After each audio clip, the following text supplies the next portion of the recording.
হচ্ছে গিয়ে ফলতা বিধানসভা কেন্দ্রের দিকে। ফলতা বিধানসভা কেন্দ্রে কি আপডেট একটু আপনাদের জানিয়ে রাখি। আপনারা অলরেডি জেনে গিয়েছেন যে ফলতা বিধানসভা কেন্দ্রের নির্বাচন বাতিল করা হয়েছে 21শে মে, সেখানে নতুন করে ভোট। এই মুহূর্তের যে খবর আমরা পাচ্ছি সেটা হচ্ছে ফলতায় জাহাঙ্গীর ঘনিষ্ঠ 3 জনকে গ্রেপ্তার করা হয়েছে। ধৃতদের নাম হচ্ছে আতিবুর শেখ, হাবিব মোল্লা। শনিবার গতকাল দিনভর যে উত্তেজনা আমরা দেখতে পারলাম, ফলতার বিভিন্ন জায়গায় মানুষের ক্ষোভ আমরা দেখতে পারলাম, এবং ওই ইসরাফিল চকদার, যে জাহাঙ্গীরের খুব কাছের একজন বলে পরিচিত, সেই ইসরাফিল চকদারের 3 টেনিয়া তাদেরকে গ্রেপ্তার করা হয়েছে। আতিবুর শেখ, হাবিব মোল্লা, এদের বিরুদ্ধে অভিযোগ এই হচ্ছে জাহাঙ্গীর ঘনিষ্ঠ ইসরাফিল চকদার এবং ইসরাফিলের কথায় যারা উত্তেজনা তৈরি করেছিল ফলতার বিভিন্ন জায়গায়, তাদেরকে গ্রেপ্তার করা হয়েছে। আতিবুর শেখ, হাবিব মোল্লা, এই 3 জনকে গ্রেপ্তার করা হয়েছে। আপনাদের গতকালই আমরা দেখিয়েছিলাম ওই এলাকার মানুষ, ফলতা বিধানসভা কেন্দ্রের বিভিন্ন জায়গার মানুষ, তারা বিক্ষোভ দেখাচ্ছিলেন এবং তারা বারবার করে বলছিলেন যে এই ইসরাফিল চকদারের লোকজন তারা হুমকি দিচ্ছে যে তাদের বাড়ি পুড়িয়ে দেওয়া হবে, জ্বালিয়ে দেওয়া হবে। তো স্বাভাবিকভাবে একটা চরম বিক্ষোভ দেখা গিয়েছিল, কারণ সেই সময় মানুষের মনে কোথাও না কোথাও একটা সাহস তৈরি হয়েছে।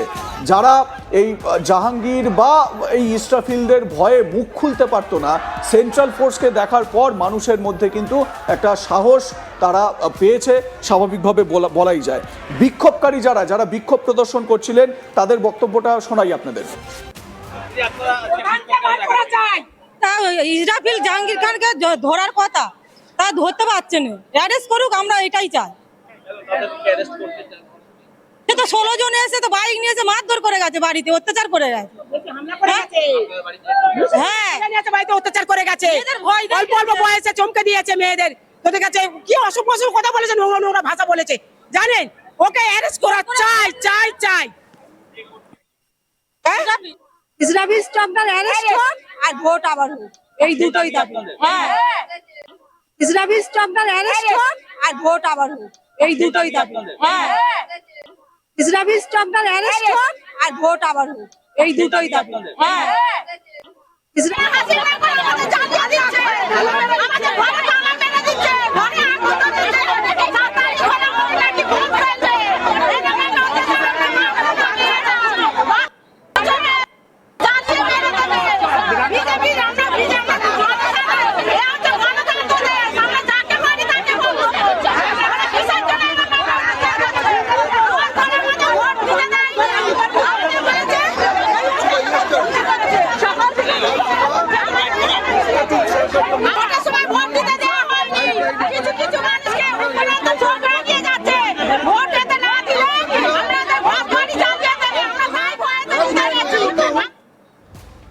আমরা শোনালাম ফলতাবাসীর বিক্ষোভের কথা, আপনারা শুনতে পারলেন।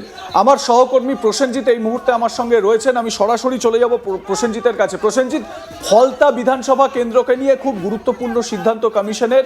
21শে মে নতুন করে ভোট, মানে ফলতা বিধানসভার পুরো ভোটটাই একেবারে বাতিল করা হলো, এবং ফলতায় এই ইসরাফিল চকদারের যারা একেবারে খুব ঘনিষ্ঠ বলে পরিচিত 3 জন, আতিবুর শেখ, হাবিব মোল্লাকে গ্রেপ্তার করা হয়েছে। এলাকার মানুষের মধ্যে এই মুহূর্তে কি পরিস্থিতি লক্ষ্য করতে পারছো?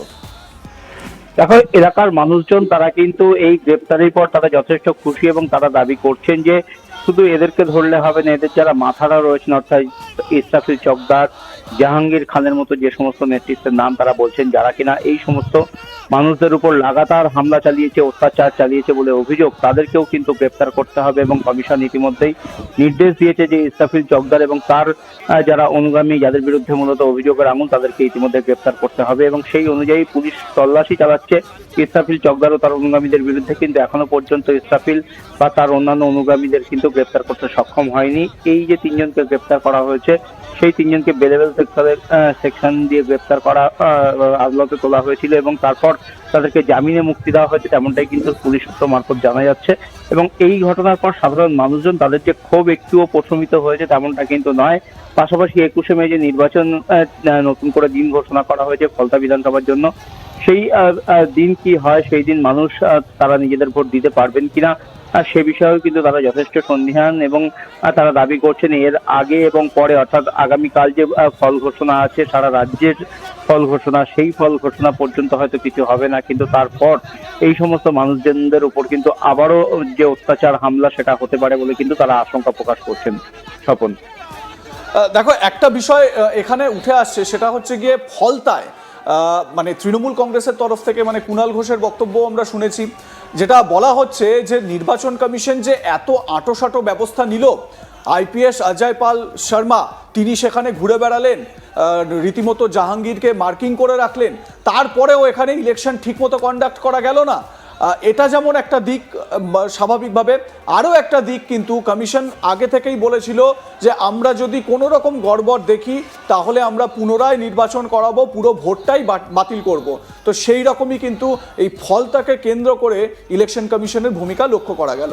প্রসেনজিৎ, একেবারেই দেখো ইলেকশন কমিশনের যে ভূমিকা, সেই ভূমিকাতে কিন্তু সাধারণ মানুষজন যথেষ্ট খুশি। তারা দাবি করছেন যে কমিশন যে কড়া পদক্ষেপ গ্রহণ করেছে এই ফলতা বিধানসভার ক্ষেত্রে তা কিন্তু যথেষ্ট নজিরবিহীন এবং ইতিহাসে এই ধরনের উদাহরণ আছে বলেও কিন্তু কেউ কেউ মনে করতে পারলেন না।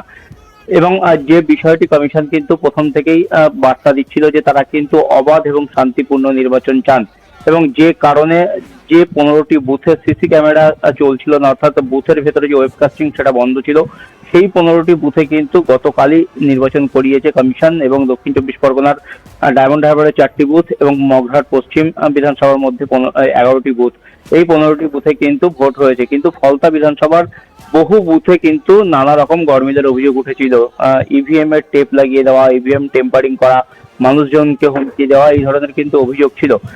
সেখানে কিন্তু প্রায় 30-32টি বুথে নতুন করে নির্বাচন করার জন্য কিন্তু আবেদন জমা পড়েছিল।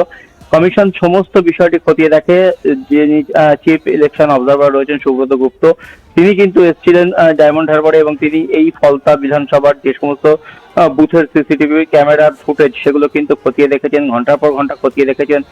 যে যে বুথে অভিযোগের আঙুল উঠেছিল সেই সমস্ত বুথের প্রিসাইডিং অফিসারদের সাথে কথা বলেছেন, দীর্ঘ সময় নিয়েছেন এবং এই সিদ্ধান্তটা নেওয়ার জন্য যে যথেষ্ট পরিমাণ সময় লেগেছে সেটা কিন্তু পরিষ্কার। এবং সেই সময় নিয়েই কিন্তু কার্যত এই ভোট ঘোষণা কিন্তু করা হয়েছে তেমনটাই মনে করা হচ্ছে। এবং কমিশন কিন্তু এই বিষয়ে যে তাদের যে করা অবস্থান, সেই অবস্থান কিন্তু আরো একবার পরিষ্কার করেছে। যতই কুণাল ঘোষ বা তৃণমূলের তরফ থেকে কমিশনের দিকে অভিযোগের আঙুল তোলা হোক না কেন, ঠিক মতো নির্বাচন কেন কন্ডাক্ট করা গেল না, কেন আবার পুনরায় ইলেকশন করা হচ্ছে, তাদের যে আইপিএস অফিসার ছিলেন অজয় পাল শর্মা, যাকে কিনা ফলতার জন্য বরাদ্দ করে রাখা হয়েছিল, জাহাঙ্গীরকে মার্কিং করে রাখার জন্য বরাদ্দ করা হয়েছিল, তাহলে কি তিনি ঠিকমতো কাজ করেননি?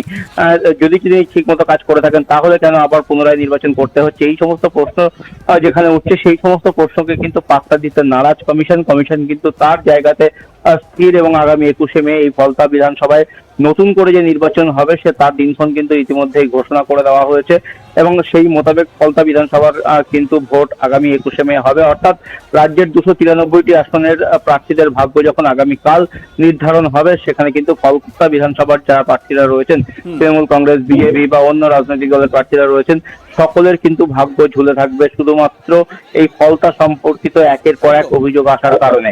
তপন, প্রসেনজিৎ, তুমি নজর রাখো পরিস্থিতির দিকে এবং এই ধরনের উত্তেজনার যে পরিস্থিতিগুলো আমরা আপনাদের দেখাচ্ছি, স্বাভাবিকভাবে ফলতাবাসীর ক্ষোভের বহিঃপ্রকাশ মাথায় রাখতে হবে। এই ফলতা কেন্দ্রটিতে হিন্দু সংখ্যাগরিষ্ঠ, মানে হিন্দু ভোটাররা সংখ্যাগরিষ্ঠ এই জায়গায়, এবং এই কেন্দ্রে জাহাঙ্গীর খান, যার বিরুদ্ধে এলাকার মানুষ এখন প্রতিবাদে সরব হয়েছেন, অত্যাচারের প্রতিবাদে তারা রাস্তায় নেমেছেন।